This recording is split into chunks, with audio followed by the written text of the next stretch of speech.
ദൈവത്തിൻ്റെ ഏറ്റവും പ്രിയമുള്ളവരെ, അവിടുത്തെ സമാധാനം ഞാൻ ആശംസിക്കുന്നു.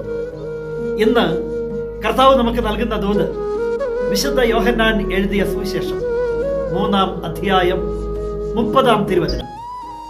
അവൻ വളരുകയും ഞാൻ കുറയുകയും വേണം. സ്നാപകന്റെ വാക്കുകളാ. യേശുവിനെ കുറിച്ച് സ്നാപക യോഹന്നാൻ പറയുകയാ, അവൻ വളരുകയും ഞാൻ കുറയുകയും വേണം. ക്രിസ്തുവിന് സ്വാഗതമോതാൻ വന്നവനാ, വഴിയൊരുക്കാൻ വന്നവനാ സ്നാപക യോഹന്നാൻ. പറയുകയാ, അവൻ വളരുകയും ഞാൻ കുറയുകയും വേണം. ഇന്ന് ഈ ദൂത് കേൾക്കുന്ന എൻ്റെ പ്രിയമുള്ളവരെ, ഈ ഒരു മനോഭാവം നമ്മുടെ ജീവിതത്തിൽ ഉണ്ടാകുമ്പോൾ ബന്ധങ്ങളൊക്കെ മനോഹരമായി മാറും. എൻ്റെ പ്രിയപ്പെട്ടവർ വളരണം, ഞാൻ അതിനു വേണ്ടി മാറി നിൽക്കാം. എൻ്റെ വേണ്ടപ്പെട്ടവർക്ക് വേണ്ടി ഞാൻ വഴിയൊരുക്കാം.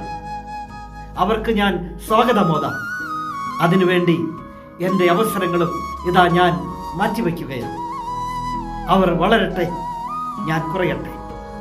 ജീവിതത്തിന് വല്ലാത്ത ഒരു ഭംഗി ഉണ്ടാകും. അങ്ങനെ ഒരു മനസ്സ് ദൈവം നൽകട്ടെ. കരുണാമയനായ ദൈവം നമ്മെ എല്ലാവരെയും സമൃദ്ധിയായി അനുഗ്രഹിക്കും.